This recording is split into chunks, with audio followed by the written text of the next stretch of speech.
Collections లో శ్రీరస్తు శుభమస్తు sale వైభవం Vaibhogam March 19 నుంచి ఏప్రిల్ 10th వరకు. డియర్ జడ్జ్, శిరీష్ అనే ఈ ముద్దాయి తన అనుచిత ప్రవర్తనతో విదేశాల్లో ఒక స్టూడెంట్ మృతికి కారకురాలైంది. ఆ పాప భీతి వేధిస్తుండటం వల్ల ఇప్పుడు మానసిక వేదన అనుభవిస్తూ బిడ్డ పుట్టాక మెంటల్ బ్యాలెన్స్ తప్పి చివరికి ఆ బిడ్డనే తన చేతులతో పైనుంచి కింద పడేసింది. నా బిడ్డని చంపలేదు, నాకు మెంటల్ లేదు. I'm perfectly all right. వీళ్ళందరూ నన్ను ట్రాప్ చేసి మెంటల్ దానిలో ప్రూవ్ చేస్తున్నారు. నీ వాదన చెప్పుకోవడానికి కావాల్సినంత టైం ఇస్తాను. ముందు పీపీ గారిని మాట్లాడినివ్వు. ప్రొసీడ్. ఈమెకు తన బిడ్డ మీద మమకారం లేదు కదా, ఆ బిడ్డ బ్రతుకుంటే తనకు అడ్డం వస్తుందని పైనుంచి కింద పడేసింది. ముందు అబార్షన్ పేరుతో చంపబోయింది. అది వీలు కాక బిడ్డ పుట్టగానే వదిలించుకుని దెయ్యమనే నాటకాలు ఆడుతుంది. వీటికి తగిన సాక్ష్యాలు doctor Sunitha and her staff.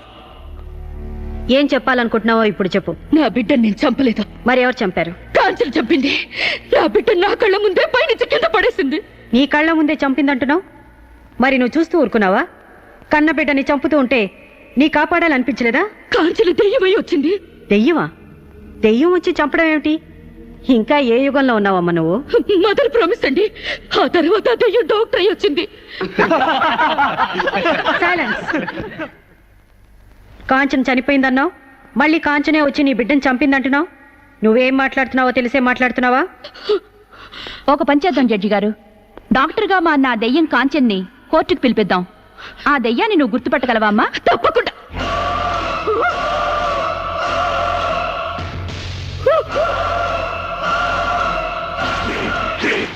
ఏంటమ్మా అలా చూస్తున్నావు?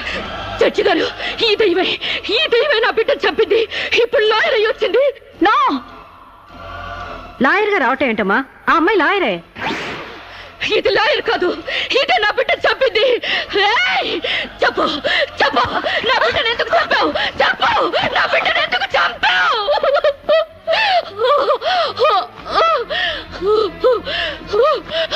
జడ్జి గారు, దీన్ని నమ్మకండి. ఇది నా కళ్ళ మీద కడుపుతో చచ్చింది.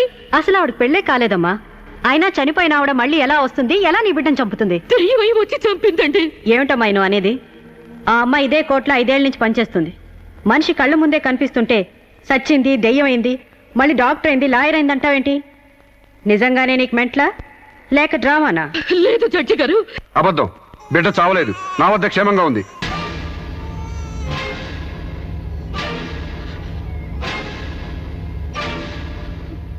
శిరీష్ బిడ్డను చంపైపోతుందని తెలిసి ముందుగానే తీసుకెళ్లి క్షేమంగా నా దగ్గర ఉంచుకున్నానండి. శిరీషకు నువ్వేమవుతావు?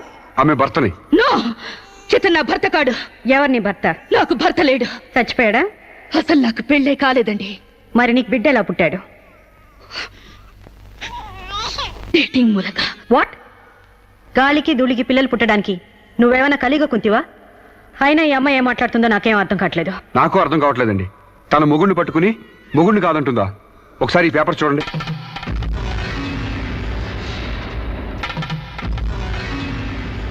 తన బిడ్డకు తండ్రినని తన ప్రశ్న అప్పుడు నేను వేలిముద్ర వేసిన పత్రాలు.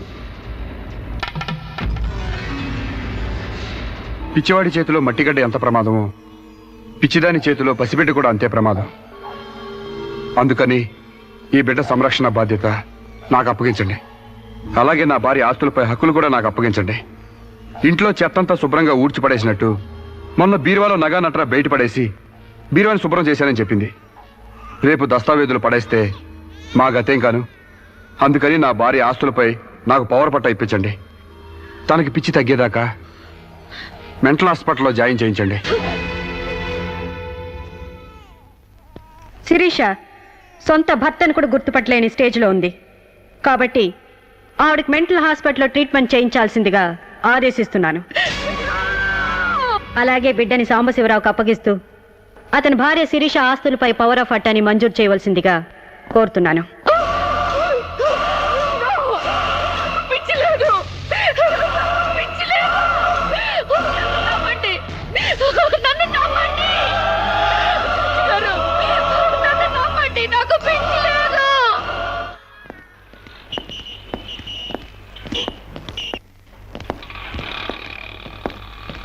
తల తిప్పుకోవడం కాదు, దించుకోవే. నీ బిడ్డను నీకు దూరం చేశాను. నీ ఆస్తి నాకు దగ్గర చేసుకున్నాను. నా తమ్ముళ్ళ నిన్ను పిచ్చిదాన్ని చేశాను. ఏయ్, అప్పుడే అయిపోయింది అనుకోకు. ఈ బతుకంటే చావే సుఖం అనుకునే రోజు నీకోసం ఎదురు చూస్తుంది. నీకు తెలుసుగా, నేను పండించేది వరి, పుట్టింది ఈస్ట్ గోదావరి.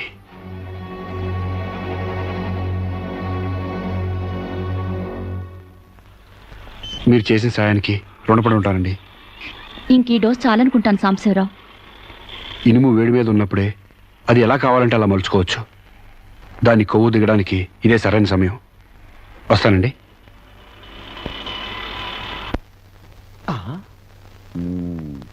అంటే ఇదంతా అమ్మగారిని మార్చడానికి అయ్యగారు ఆడి నాటకం అన్నమాట. ఇంకేముంది, అమ్మగారు అయ్యగారికి ఇంగ్లీష్ పెళ్ళమైపోతారు, అయ్యగారేమో అమ్మగారికి ఈస్ట్ గోదావరి మొగుడైపోతారు. పెళ్లి ట్రిప్గా foreign.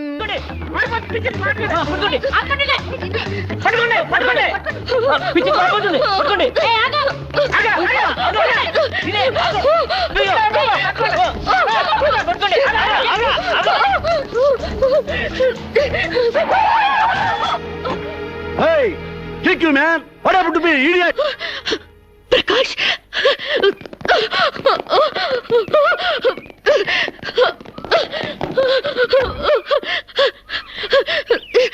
Aru Sirisha?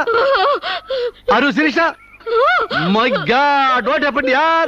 Hair enti, white sar enti, get up enti, what happened, yaar? అవన్నీ తర్వాత చెప్తాను. ముందు నన్ను ఇక్కడి నుంచి తీసుకెళ్ళు ప్లీజ్. ఎక్కడికి తీసుకెళ్ళేది? మర్యాదగా వస్తావా లాక్కెళ్ళమంటావా? Hey, who are you, man? Sir, me mental hospital staff sir. ఈ పిచ్చిది పారిపోతుంటేను. What? నీకు మెంటలా? No, నాకు పిచ్చలేదు. వస్తావా? Wait, man. Sirisha? What is my name? Vijay Prakash. మనం ఎక్కడ పరిచయం అయ్యాం? ఫారెన్ లో. Yes! నేను నీకేమవుతాను? ఫ్రెండ్. ఇంత క్లియర్ గా మాడుతుంటే మెంటలంటారా? నీకు తెలియపోతే తెలియనట్టు ఉన్నాడు సార్, అంతేగాని.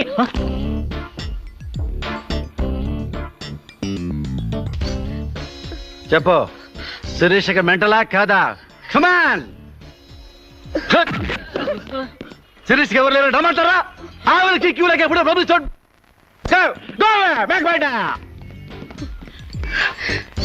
Don't worry Sirisha, I will take care of you. Please come dear.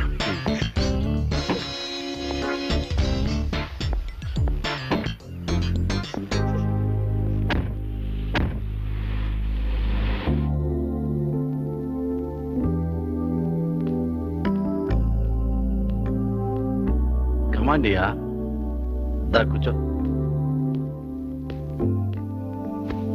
ఎలా ఉండేదానివి ఎలా అయిపోయావు? డయానా క్వీన్ లా ఉండేదానివి డయేరియా పేషెంట్ లా తయారయ్యావు. అఫ్ కోర్స్ మదర్ అయినా నీ గ్లామర్ తగ్గలేదనుకో. Come on Siri, take this. No thanks. Okay, it's all right. బాగా అలసిపోయినట్టున్నావు. పద బెడ్రూమ్కి రెస్ట్ తీసుకుందాం. ప్రకాష్, వాట్ హ్యాపెండ్ యా? హెల్ప్ చేస్తానని తీసుకొచ్చి నువ్వు చేసే పని ఇదేనా? ఎవడో దారిని పోయే దానికి బిడ్డను కనిచ్చావు. నీ ఫ్రెండ్ని, క్లోజ్ ఫ్రెండ్ని ఆ మాత్రం బెడ్ పంచవలేవా? Please please.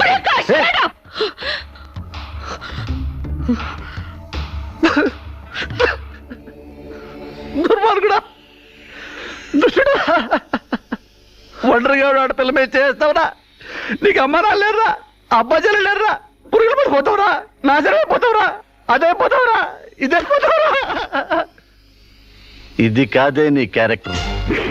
పెళ్లి కాకుండానే సంసారం చేసేది ఎవరో తెలుసా? బ్రోతల్స్. పెళ్లి కాకుండానే తల్లయ్యేదెవరో తెలుసా? Brothels. You are just number 1 rating brothel.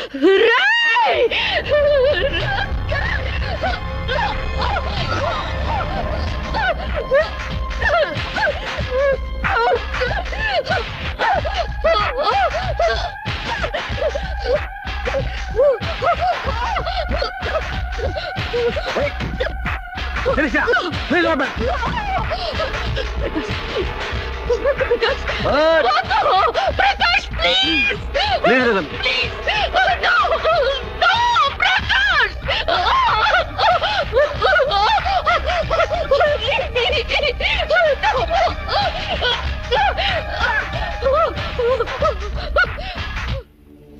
Prakash, please. Sirisha, చాలా టెన్షన్ పెడుతున్నావు శిరీష. నువ్వు టెన్షన్ పడుతున్నావు శిరీష. రావద్దు, వద్దు ప్రకాష్.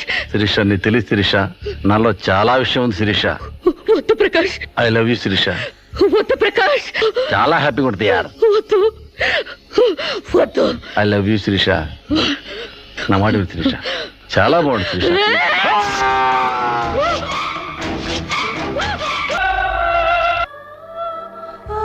సార్, ఈవిడ అన్నయ్యల దగ్గరికి వెళ్ళొచ్చాను.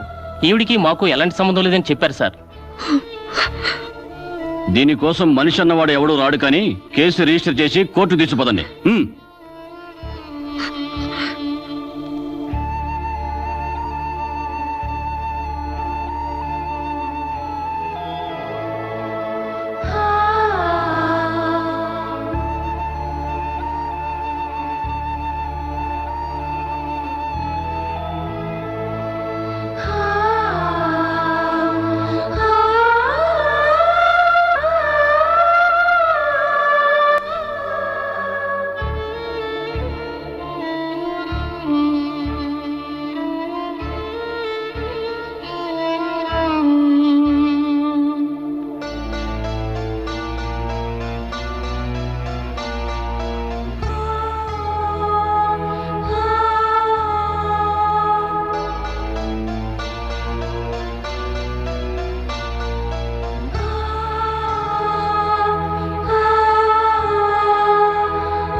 ప్రకాష్ నువ్వే చంపావా? సైగలు మూగ భాషలు ఇక్కడ కుదరవు, నోటితోనే చెప్పాలి. నేనే చంపాను. ఎందుకు చంపావు? చంపేనని ఒప్పుకున్నాను కదా, ఏదో సెక్షన్ కింద నన్ను చంపేయండి. ముద్దాయే శిక్ష విధించుకుంటే ఇక్కడ మేమెందుకు?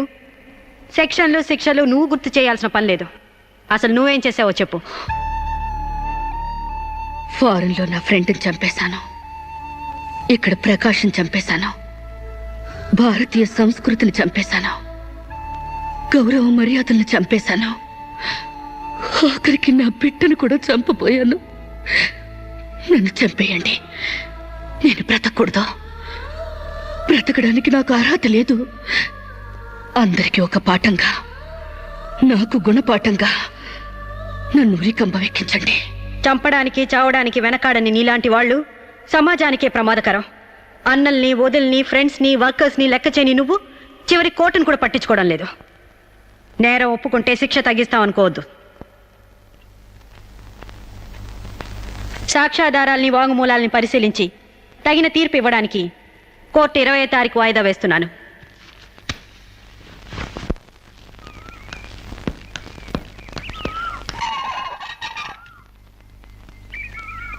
నేను జడ్జ్మెంట్ వాయిదా వేస్తున్నట్టు మీరు జర్నీని అర్జెంట్ చేస్తున్నారా? ఎంతైనా జడ్జ్ భర్త అనిపించారు. మీరు పాఠాలు నేర్పించకపోతే పిల్లలేం ఫెయిల్ అయిపోరు.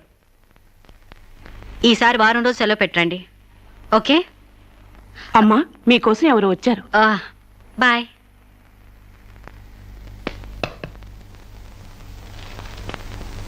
నమస్కారం అండి, నా పేరు సాంబశివరావు అండి. నువ్వు శిరీష తాలూకు మనిషివి కదూ? అవునండి. సారీ, నేను ఇంట్లో కోర్టు విషయాలు మాట్లాడను. నేను అందుకు రాలేదండి, కొన్ని సొంత విషయాలు మాట్లాడుకుందామని. సొంత విషయాలా? హాయ్, కొంచెం పర్సనల్ అండి. చెప్పండి. అది మన ఇద్దరి మధ్య ఉండాల్సిన పర్సనల్ అండి.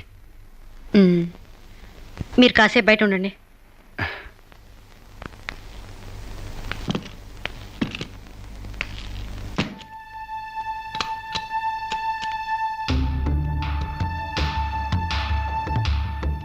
చాలా సీక్రెట్ కదండి, అందుకే తెలిపేశాను.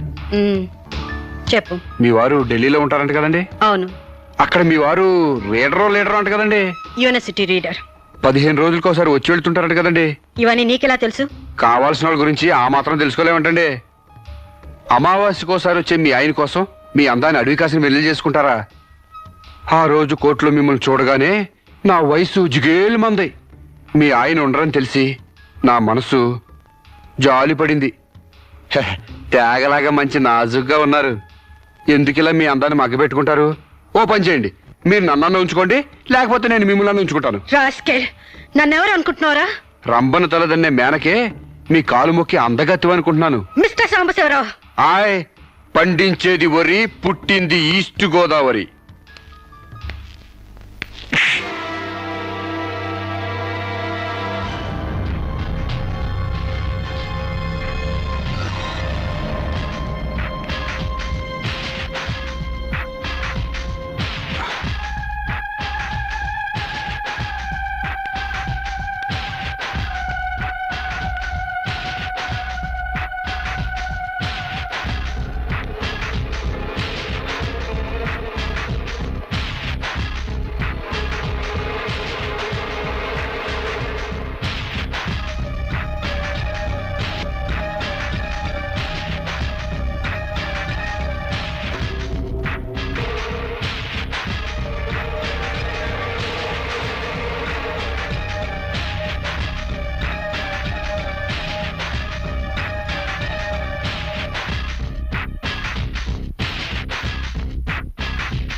వాట్ మేడం, ఏం జరిగింది? అతను చాలా ఇండిసెంట్ గా ప్రవర్తించాడు. అసలు వీడి లోపల ఎందుకు రానిచ్చారు మేడం? ముందు అతను హాస్పిటల్కి తీసుకెళ్ళండి ప్లీజ్. Constables, call ambulance. ఆగండి.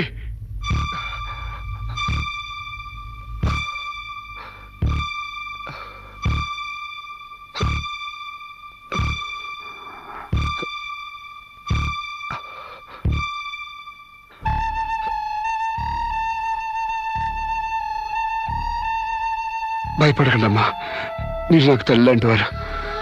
ఇదంతా నేను కావాలని చేయలేదు.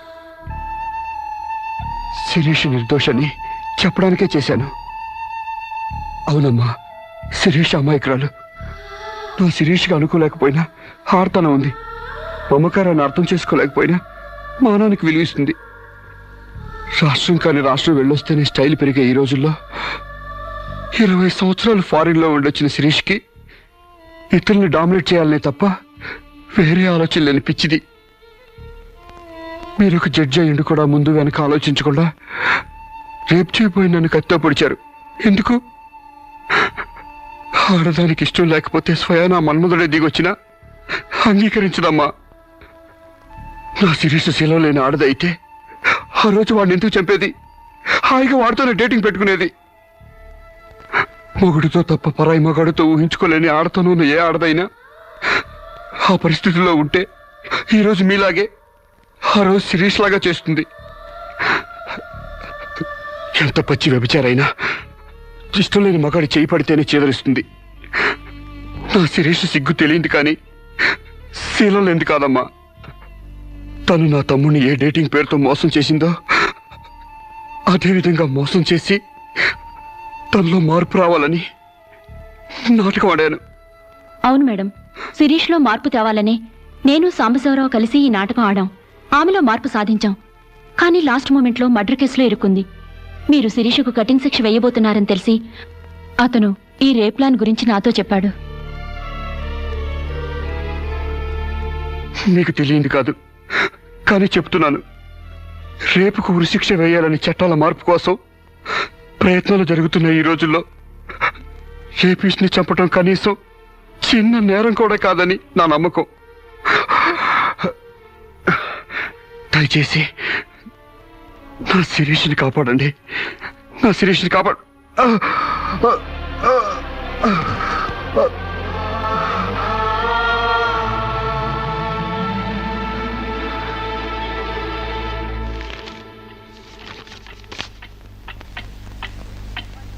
మనల్ని కుట్టినా కుట్టకపోయినా చీవని తేలిని పావుని చంపేస్తున్నాం మనకు హాని కలగకూడదని. శిరీష తన మానానికి హాని వాటిల్లిందని ఒక చీడ పురిగిని చంపింది. ఒక పథకం ప్రకారం ముందు వేసుకున్న ప్లాన్ ప్రకారం చంపలేదు కాబట్టి ఆ క్షణానికి ముందు హతుడు ప్రకాష్కి ముద్దాయి శిరీషకి పగలు ప్రతీకారాలు లేదు కాబట్టి ఆమె ఇంటెన్షన్గా అతన్ని గాయపరచలేదు కాబట్టి ఈ కేసుని కొట్టివేస్తున్నాను. 100 మంది దోషులు తప్పించుకున్నా ఒక నిర్దోషి కూడా శిక్ష అనుభవించకూడదు. న్యాయమూర్తి కోర్టు ద్వారానే కాదు, ఎలా తెలిసినా సాక్ష్యాలు స్వీకరించాలి. తానిస్తున్న ఏ తీర్పైనా పూర్తి నమ్మకంతో ఇవ్వాలి. ఈ 3 సూత్రాలు ఆడదానికి 3 ముళ్ళ మంగళసూత్రాల న్యాయమూర్తికి పవిత్రమైనవి. ఈ సూత్రాలపై నమ్మకంతోనే ఈ తీర్పు చెప్తున్నాను. సాక్ష్యాధారాలు పరిశీలించిన పిమ్మట శిరీష తన నేరాల్ని అంగీకరించిన నిర్దోషిగా ఆమెను విడుదల చేస్తున్నాను.